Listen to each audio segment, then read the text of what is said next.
Hello students, I am Aditya and now you are watching my channel Aditya study point. आज हम ये set theory का एक प्यारा सा लेक्चर लेकर के आए हैं जो कि थर्ड पार्ट है। ठीक है, इसके पहले मैंने 2 पार्ट अपलोड किया है जो कि आप सभी लोगों को बहुत ही अच्छे तरीके से समझ में आया है।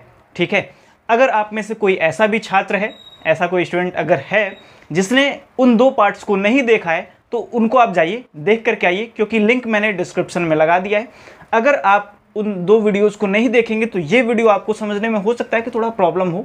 ठीक है, वैसे तो मैं कोई प्रॉब्लम होने नहीं दूंगा, लेकिन अगर आपको पूरा ब्रीफली एक्सप्लेनेशन चाहिए कि पॉइंट वाइज एकदम सारी चीज़ें आपको क्लियर हों और सेट थियरी से कहीं से भी क्वेश्चन आए तो आप उसको सॉल्व कर लें, अगर आप चाहते हैं कि इस तरीके से आप तैयारी कर सकें तो इसके लिए आपको क्या करना होगा, पहले उन 2 वीडियोस को आपको देखना होगा, फिर आज ये थर्ड लेक्चर आप आकर के देखिएगा। आपको 100% क्लियर एकदम समझ में आएगा, ये मेरा दावा है। ठीक है, बस आपको करना क्या है, इस पूरे वीडियो को पूरे धैर्य के साथ देखना है और उसके बाद से आप कमेंट कीजिएगा कि सर ये चीज़ समझ में नहीं आया, तो फिर मैं कहूँगा। ठीक है, तो आइए स्टार्ट करते हैं आज का वीडियो। और आज हम क्या पढ़ेंगे, आज हम पढ़ेंगे सेट थ्योरी में वेन डायग्राम और यूनियन और साथ में इंटरसेक्शन। ठीक है, और साथ ही साथ आप वेन डायग्राम से कैसे चीज़ों को सॉल्व कर सकते हैं ये भी बताऊँगा। ठीक है, तो धैर्य बना करके पूरे वीडियो को देखिएगा और अगर वीडियो अच्छा लगे तो लाइक ज़रूर कीजिएगा और चैनल को सब्सक्राइब कीजिएगा। चलिए बढ़ते हैं आगे। तो जैसा कि आप सभी देख रहे हैं, यहाँ पे मैंने एक बहुत ही गंदा सा, है ना, बहुत ही गंदा सा एक मैंने डेफिनेशन लिख दिया है। ठीक है, तो आइए जल्दी से उसको पढ़ते हैं और उसके बाद से भूल जाते हैं। ओके, क्योंकि ये पढ़ करके आपका पार घाट लगने वाला तो है नहीं। ठीक है, जो मैं समझाऊंगा केवल आप उसको अपने माइंड में रखिएगा, अपने मन में दोहराते रहिएगा और जो भी मैं समझाऊंगा केवल उसी से आपका पार घाट लगना है। ठीक है, तो आइए पहले अपना काम करते हैं और उसके बाद से इसको भूल जाते हैं। आइए चलिए, सबसे पहले मैंने यहाँ पे एक हेडिंग लगाया है वेन डायग्राम। ठीक है, अच्छा, इसके बाद से इसका डेफिनेशन पढ़ते हैं, फिर इसको भूलने का काम करेंगे। ठीक है, चलिए पढ़ते हैं। आप लोग अपने कॉपी में नोट कीजिएगा। A Venn diagram is a pictorial representation of a set in which sets are represented by enclosed areas in the plane. Okay, उसके बाद से क्या कह रहा है, it uses overlapping circles or other shapes to show how elements are similar or different within those sets। ठीक है, पढ़े, नहीं समझ में आया कोई बात नहीं, है ना। मैं जानता हूं कि बहुत सारे बच्चे यूपी बोर्ड से भी हैं जिनको ये इंग्लिश वगैरह नहीं समझ में आता है। ठीक है, समझना भी नहीं है यार, मैथ अपने को पढ़ना है ना। मैथ में क्या होता है कि कॉन्सेप्ट हमको पढ़ना है। ठीक है, हम सभी को जो है कि क्या पढ़ना है, केवल कॉन्सेप्ट पढ़ना है और इन सभी डेफिनेशन से हमको कुछ लेना देना नहीं है। होता क्या है कि बच्चे केवल डेफिनेशन रट लेते हैं और कुछ जो है कि थ्योरम्स रट लेते हैं और उसके बाद से एग्जाम में पहुंच जाते हैं, है ना। होता क्या है, उसके बाद से केवल आप अपने एग्जाम को पास कर लेते हैं और उसके बाद ये मैथ आपके जीवन में किसी भी तरह से कोई भी योगदान नहीं देता है। और आप कहीं अगर किसी चीज़ का तैयारी अगर करते हैं, है ना, अगर कॉम्पिटिटिव एग्जाम्स में अगर आपको सेट अगर पूछ लिया जाता है तो फिर वहीं पे आप क्या होते हैं, ध्वस्त हो जाते हैं। क्यों? क्योंकि आपको कॉन्सेप्ट नहीं पता था, आपने क्या पढ़ा था, डेफिनेशन, है ना। तो इसीलिए मैं क्या कहता हूँ कि आप डेफिनेशन को लिखिए, एग्ज़ाम में भी लिखिए, लेकिन उसको भूल जाइए, है ना, क्योंकि वही हमारे लिए बेहतर है। चलिए अब हम समझते हैं कि वेन डायग्राम होता क्या है।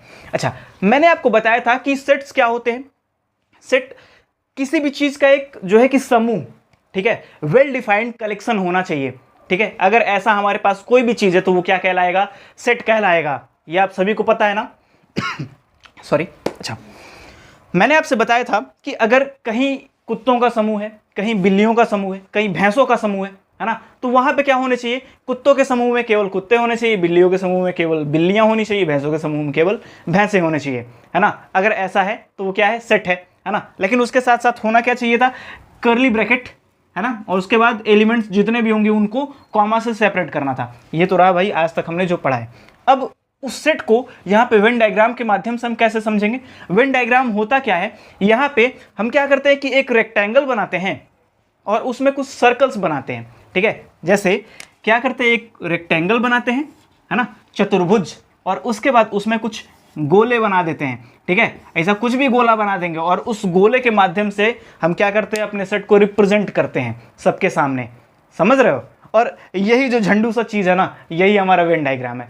बताओ, इतना ईजी था, है ना। नाम में ही डायग्राम वगैरह आ गया है तो समझ जाना चाहिए कि यही सारी चीज़ें आएंगी। ठीक है, होता क्या है कि मैंने आपको पढ़ाया था यूनिवर्सल सेट। यूनिवर्सल सेट में क्या होता है कि अगर मैं आपसे कह दूं कि स्टूडेंट्स का समूह है ना, सेट ऑफ स्टूडेंट्स, तो उसमें क्या हो जाएगा, उसमें जितने भी ब्रह्मांड में छात्र हैं, स्टूडेंट्स हैं, वो सब आ जाएंगे, है ना। जो जंतर मंतर पे धरना दे रहे थे ना, वो भी आ जाएंगे, है ना। अच्छा, तो होता क्या है कि जो मतलब कि जितने भी स्टूडेंट्स हैं ब्रह्मांड में, यूनिवर्स में, वो सभी क्या होंगे, उस सेट में आ जाएंगे। और उसका जो क्या कहता है रिप्रेजेंटेशन है, वो हम ऐसे करते हैं, एक रेक्टेंगल बनाते हैं, ठीक है। और हम सपोज करते हैं कि यही हमारे लिए ब्रह्मांड है। कैसा ब्रह्मांड है, उस वेल डिफाइंड कलेक्शन के लिए, है ना। जैसे छात्रों का समूह, है ना। अगर मान लीजिए कुत्तों का समूह हम ले लें, तो कुत्तों का समूह, उसके लिए क्या होगा, ये एक यूनिवर्स हो जाएगा, है ना। इस यूनिवर्स के अंदर केवल कुत्ते ही आएंगे, समझ रहे हो, केवल कुत्ते आएंगे, छात्र नहीं आएंगे, बिल्लियां भी नहीं आएंगी, कोई और जानवर भी नहीं आएगा। अगर मैं छात्रों का समूह ले लूं, तो इस रेक्टेंगल के अंदर केवल छात्र आएंगे, केवल स्टूडेंट्स ही आएंगे, उसके अलावा कोई कुत्ता, बिल्ली, कुकुर, बिलार कुछ नहीं आएगा। समझ रहे हो। अगर नहीं समझ में आ रहा है तो एक बार फिर से इसको पीछे कीजिए और फिर उसको देखिए, है ना, समझ में आ जाएगा। अच्छा, ये तो रहा सर कि मान लीजिए आपने जो भी यूनिवर्सल सेट पढ़ाया था उसको हम यहाँ पे रेक्टेंगल के माध्यम से समझ लेते हैं, लेकिन ये जो गोला वोला बना है, ये सब क्या बनाए हैं, इहो तो समझाइए गुरुजी। अच्छा चलो समझते हैं अब, है ना, इसको भी समझते हैं। होता क्या है कि मैं आपसे इसके पहले मैंने आपसे क्या बताया था कि यूनिवर्सल सेट तो होता है, लेकिन उसके अलावा भी हम क्या करते हैं कि जैसे मैंने आपको बताया था कि मेरे कॉलेज के बगल से एक छोटी सी नहर गई हुई है ना। उसमें क्या होता है कि भैंस नहाते हैं आकर के, ठीक है। तो अगर सेट वगैरह पढ़ाना होता है तो मैं बच्चों को एग्जाम्पल देता हूँ कि देखो वो क्या है, भैंस है ना। होता क्या है कि वो भैंसों का समूह है, यानी वो सेट है। अच्छा, तो क्या उस सेट में पूरे ब्रह्मांड की भैंसें आ गई क्या? नहीं ना, नहीं आई ना। अच्छा, तो होता क्या है कि मान लीजिए वो नहर में मान लीजिए अगर 6, 7, 8, 10 जो भी भैंसें नहा रही हैं, ठीक है, मान लीजिए 10 भैंसें नहा रही हैं, तो हम क्या करते हैं, एक कोई सेट लेते हैं ए, सपोज करते हैं कि ए, और इसी में 1, 2, 3, 4 करके उन भैंसों का नाम अगर हम लिख दें, है ना, मान लीजिए किसी का नाम रानी है, किसी का नाम पिंकी है, किसी का नाम चिंकी है, कुछ भी है, ठीक है। अच्छा, अब आप लोग ये मत कहना कि सर जी हमारा नाम था आपने ले लिया, है ना, कुछ भी ऐसे ही, मतलब जो भी माइंड में आए, ठीक है, उसको हमने नाम से क्या किया, रिप्रेजेंट कर दिया। सॉरी, है ना, मुझे थोड़ा सा दिक्कत है, कुछ प्रॉब्लम्स है, इसके वजह से मुझे खांसियाँ आ रही, तो ध्यान मत दीजिएगा, ठीक। हम क्या करते हैं, कॉमा के साथ सेपरेट करके, और मान लीजिए 10-20 भैंसे जो भी हैं उनको वहाँ पे हमने रिप्रेजेंट कर दिया। अच्छा, होता क्या है, क्या ये यूनिवर्सल सेट कहलाएगा? नहीं कहलाएगा। क्यों नहीं कहलाएगा? क्योंकि इसमें पूरे ब्रह्मांड की भैंसें थोड़ी आई हैं, इसमें तो केवल उस नहर में नहाने वाली भैंसें आई हैं, है ना। उनके अलावा पता नहीं कितनी, है ना, हम गिन भी नहीं सकते, इतनी सारी भैंसें पूरे ब्रह्मांड में है कि नहीं है। अच्छा, तो अच्छा ये हो गया, ठीक। अच्छा, मान लीजिए उसके बाद से हो सकता है कि किसी तबेले में या फिर क्या कहते हैं उसको, जिसमें भैंसें रहती हैं, जो भी कहते हो, ठीक है। मान लीजिए हम कहीं गए और कहीं जहाँ पे भैंसें इकट्ठा हैं, ठीक है, हम उस जगह का अगर एक सेट बना रहे हैं, तो वहाँ पे भी मान लीजिए कि वहाँ पे भी 6-7 भैंसें हैं अगर, ठीक है, तो वहाँ पे भी हम क्या किए, उनका अलग अलग कॉमा से सेपरेट करके उनका नाम लिख दिए। अच्छा, तो ये जो है ये आएगा किसमें, जितनी भी भैंसें हैं वो क्या होंगी, किसी ना किसी मतलब कि सेट में आएंगी, और वो जो सेट है वो क्या होगा, यूनिवर्सल सेट का एक सबसेट होगा। नहीं समझ में आ रहा है? ऐसा ए इज सबसेट ऑफ यू, है ना। ये क्या है, इसमें ब्रह्मांड की सभी भैंसें आ जाएंगी, इसमें नहर में नहाने वाली, ये नहर में नहाने वाली भैंसें आ जाएंगी। तो बताइए, ये जो नहर में नहाने वाली भैंसें वो भी तो इसी ब्रह्मांड की हैं, इसी ब्रह्मांड की है ना, कि बाहर की हैं? बताओ, बाहर की हैं क्या? नहीं है ना, मंगल ग्रह से तो उठा करके लाए नहीं भैंसों को, है ना, यान पे बैठा दोगे तो पता चलेगा कि उड़ ही नहीं पाएगा वो, है ना। तो अच्छा, ये चीज़ समझ में आ रहा है? अगर ऐसा है तो क्या होगा कि ये जो भैंसें हैं वो ब्रह्मांड में हैं, यानी यूनिवर्स में हैं, और हम उसको रिप्रेजेंट करते हैं ए से। अभी क्लियर हुआ कि क्या है पूरा फंडा? अच्छा, अब मान लीजिए हम जिस विशेष जगह पर गए थे जहाँ पर बहुत सारी भैंसें एकत्रित थी, है ना, वो भी है। अच्छा, तो हम क्या करते हैं, इसी ब्रह्मांड में वो भी भैंसें तो आएंगी, वो कहीं बाहर मंगल ग्रह पे थोड़ी हैं, है क्या? नहीं है ना। अगर नहीं है, इसी ब्रह्मांड में है, तो ये दोनों जो भैंसें हैं वो दोनों जो समूह है भैंसों का वो इसी में तो आएगा, और ये क्या है, यूनिवर्सल सेट है। अभी क्लियर हुआ कैसे समझते हैं? एक क्या करेंगे, चौकोर सा एक बक्सा बनाएंगे, ठीक है, एकदम शुद्ध हिंदी, एकदम देहाती लैंग्वेज में समझो। एक ठो बक्सा बनाएंगे और 2 ठो गोला बना देंगे, समझे? मतलब कि जो भी आपको सेट दिया हो, क्या करेंगे, उसको एक ठो गोला के माध्यम से ही बैठा देंगे। बुझे कि नहीं बुझे? बुझे ना। हाँ, तो यहाँ पे क्या करते हैं, गोलों के माध्यम से, सर्कल्स के माध्यम से रिप्रेजेंट करते हैं, है ना। कई जगह पे आपको डेफिनेशन में डिस्क लिखा हुआ मिल जाएगा, तो सब सेम है, ठीक है। बस कहने का मतलब यह है कि अलग अलग ऐसे इसको रिप्रेजेंट करते हैं, और यही जो रिप्रेजेंटेशन का तरीका है इसी को कहते हैं वेन डायग्राम। समझे कि नहीं समझे? बहुत कूटेंगे अगर नहीं समझे तो। अच्छा चलो कूटेंगे नहीं, है ना, वैसे भी कैमरे से निकल करके आएंगे तो दिक्कत हो जाएगा, ठीक। हमको क्या करना पड़ेगा, जादू वादू सीखना पड़ेगा, ठीक है। चलो अगर ये समझ में आया है तो लाइक करना, ठीक। आगे बढ़ते हैं और इसके विषय में और भी कई चीज़ें हैं जिनको हमको समझना है, ठीक है, तो उनको समझने का प्रयास करते हैं। अब आइए ज़रा इसको कुछ एग्जाम्पल्स के माध्यम से समझते हैं, ठीक है, क्योंकि आपने भैंस कुकुर बिलार तो बहुत कर लिया।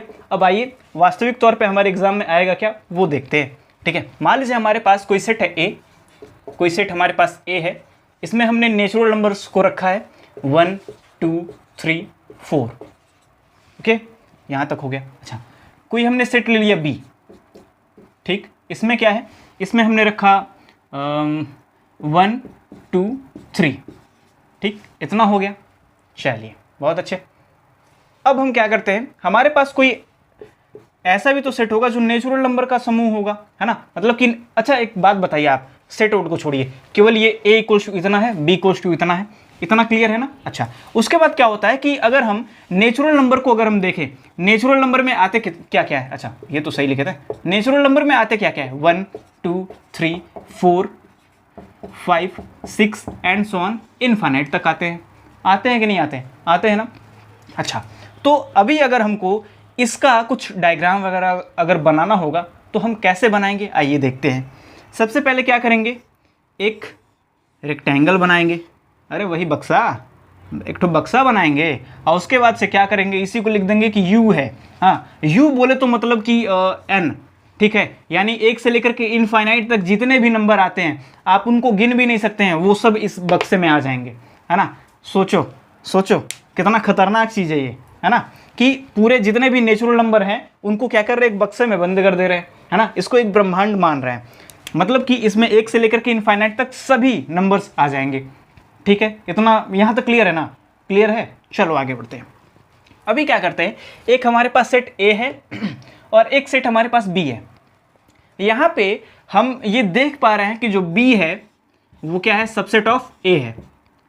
समझ रहे हैं, नहीं समझ रहे हैं? देखिए ए में 1 2 3 4 एलिमेंट है, बी में कितने, 1 2 3, है ना, यानी ये तीनों एलिमेंट इसमें भी तो हैं, तो इसलिए ये जो बी है वो इसका सबसेट कहलाएगा। और अगर ये चीज़ क्लियर नहीं है कि सबसेट क्या होता है तो इसके पहले वाला वीडियो आप जा करके तुरंत देखो बाबू, है ना, अगर नहीं देखोगे तो आपको समझ में नहीं आएगा, ठीक। वैसे यहाँ पे प्रयास तो कर रहे हैं लेकिन एक बार देख लेना, ठीक है। चलो वैसे भी व्यू वगैरह तो आते नहीं है, एक आध बढ़ जाएगा, मजाक कर रहे हैं। चलो आओ, यहाँ पे होता क्या है कि हम ए वाला सबसे पहले बनाते हैं, ए में ज़्यादा एलिमेंट है ना, तो हमने क्या किया, यहाँ पे एक सेट बनाया ए, है ना, इसको हमने लिखा ए। इसमें कौन कौन से एलिमेंट आएंगे, 1 2 3 4, इतने एलिमेंट आएंगे ना, आएंगे कि नहीं आएंगे, ठीक है। चलिए इसको हमने बना दिया।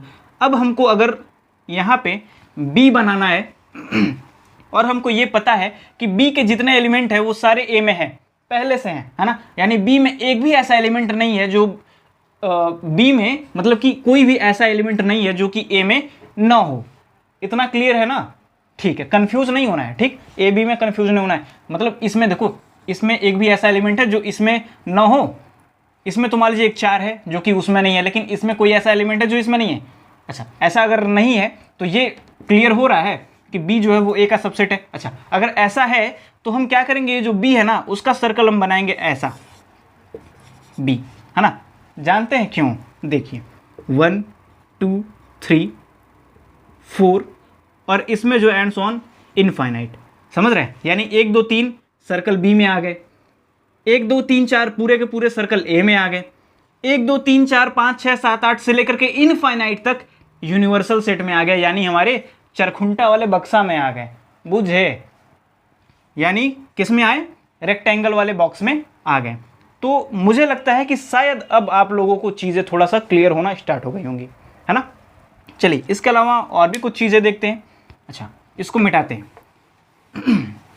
मान लीजिए मैंने एक ऐसा सेट ले लिया है जो कि नेचुरल नंबर का ही सेट है, ठीक, लेकिन हम उसको कुछ इस प्रकार से सपोज कर रहे हैं, ए इक्वल्स टू हमारे पास मान लीजिए फिर से वही 1 2 3 ये है, ठीक है। अच्छा, बी इक्वल्स टू हमारे पास हमने कुछ ले लिया 4 5 6 ऐसा हमने ले लिया, ठीक है। अच्छा, अब इसको हम कैसे रिप्रेजेंट करेंगे, और हमको ये भी पता है कि ये जो है नेचुरल नंबर का सेट है, ठीक है, इसमें नेचुरल नंबर्स आए हुए हैं।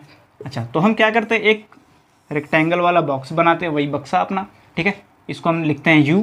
अच्छा, यहाँ पे देखिए A और B में कुछ कॉमन है क्या? कुछ कॉमन है? नहीं है कॉमन। अच्छा, अब आप हमको ये कमेंट कीजिएगा कि A और B में अगर कुछ कॉमन नहीं है तो ये कौन सा सेट कहलाएगा, ठीक है, मैं आपको बताऊंगा, लेकिन उसके पहले आप कमेंट करो, ठीक है। अच्छा, मान लीजिए यहाँ पे A है। अच्छा, इसमें जो है 1 2 3 4 इनफाइनाइट तक जाएगा, ये तो क्लियर है ना, यानी ये क्या है, यूनिवर्सल सेट है। अच्छा, इसमें आएगा A, ठीक है, और इन दोनों में कुछ कॉमन नहीं है तो यहीं पे कहीं B भी आ जाएगा, है ना। इसमें है 1 2 3 4 5 6 एंड सो ऑन, इसमें इनफाइनाइट है, ठीक है, यानी बाहर वाले में तो पूरा ब्रह्मांड आ गया, इसमें मतलब 1 2 3, इसमें 4 5 6। अभी क्लियर हुआ? अच्छा, अब आप में से जितने लोगों ने कमेंट नहीं किया है कि कौन सा सेट है, उनको मैं बता दूं कि ये डिसजॉइंट सेट कहलाता है, ठीक है। और जिनको जिनको नहीं आ रहा ना, बहुत पीटेंगे, बहुत पीटेंगे। अगर पढ़े हो इसके पहले वाला लेक्चर और फिर भी भूल गए हो तो बहुत पीटेंगे, और अगर नहीं देखे हैं ना इसके पहले वाला तो जा करके पहले देख करके आइए, ठीक है। बहुत पीटेंगे, सही में बहुत पीटेंगे, मोबाइल से बाहर निकल के पीटेंगे आपके, ठीक है। चलो आगे बढ़ते हैं और बढ़ते हैं अपने अगले टर्म की ओर। आइए अब देखते हैं, हमारा अगला टॉपिक है यूनियन एंड इंटरसेक्शन, ठीक है। इसको पढ़ते हैं। यूनियन क्या होता है, इसको यू से रिप्रेजेंट करते हैं, इंटरसेक्शन को ऐसे उल्टा यू बना देते हैं, ठीक है, इससे रिप्रेजेंट करते हैं। अच्छा, इसमें क्या होता है कि अगर मान लीजिए हमारे पास ए और बी दो सेट है, ए में अगर मान लीजिए हमारे पास 1 2 3 4 इतने सेट एलिमेंट्स हैं, इसमें जो है 3 4 5 इतने एलिमेंट्स हैं। तो अगर हम देखें यहाँ पे ए यूनियन बी तो वहाँ पे क्या होगा, वहाँ पे आएगा 1 2 3 4 5 और भी है कुछ नहीं है, ठीक है, इतने आ जाएंगे। और उसके बाद से अगर हम देखें ए इंटरसेक्शन बी, तो इस कंडीशन में क्या होगा, इन दोनों में से जो कॉमन है यानी 3 है ना, 3 और 4 3 4 इतने एलिमेंट्स आ जाएंगे, ठीक है। तो ये ऐसे होता है। अच्छा, इसको अभी बहुत ज़्यादा ब्रीफली, बहुत डीपली एकदम पढ़ना है, ठीक है। तो ये वीडियो मुझे लग रहा है कि थोड़ा लंबा हो जाएगा, और आप सभी जो है लंबे वीडियो से बहुत दूर भागते हैं, है ना, ये मुझे पता है, क्योंकि वैसे ही व्यू नहीं आते हैं और आप लोग लंबा वीडियो देख करके और भाग जाते हैं, है ना, तो और दिक्कत हो जाता है। और शेयर तो आप करने से रहे, क्यों, है ना। तो चलिए इस वीडियो को यहीं तक रखते हैं, और अगर अच्छा लगेगा ना, अगर अच्छा लगा है तो शेयर ज़रूर कीजिएगा, ठीक है, क्योंकि अगर आप शेयर करेंगे, लाइक करेंगे और जो है कि चैनल को सब्सक्राइब करेंगे तो इससे मुझे एनर्जी मिलेगी, और मेरे साथ जो भी टीम काम करती है ना, हम सभी को एनर्जी मिलेगा, और आप सभी के लिए बहुत ही अच्छे अच्छे वीडियोज़ को हम ला सकेंगे। और सोचिए कि अगर आप कुछ काम करते जा रहे हैं और आपको उसका कुछ बेनिफिट दिख ही नहीं रहा है ना, ना ही ये पता चल रहा है कि बच्चों को समझ में आ रहा है या नहीं, या फिर कुछ भी नहीं, है ना, तो ऐसे कंडीशन में आप खुद सोचेंगे कि क्या मेरे ये काम करने से वास्तविक तौर पे कुछ भला हो रहा है किसी का, है ना। तो कमेंट करके बताते ज़रूर रहिए कि समझ में आया या नहीं आया है, किस जगह पे आपको क्या दिक्कत हुई है ना, या फिर मैं अपने टीचिंग स्टाइल में क्या चेंज करूँ जिससे छात्रों को मुझे पढ़ने में ज़्यादा अच्छा जो है कि ज़्यादा ईजिली वो मुझे पढ़ सकें, है ना। तो इसी के साथ चलते हैं और मिलते हैं अगले वीडियो में, तब तक के लिए नमस्कार, बाय बाय।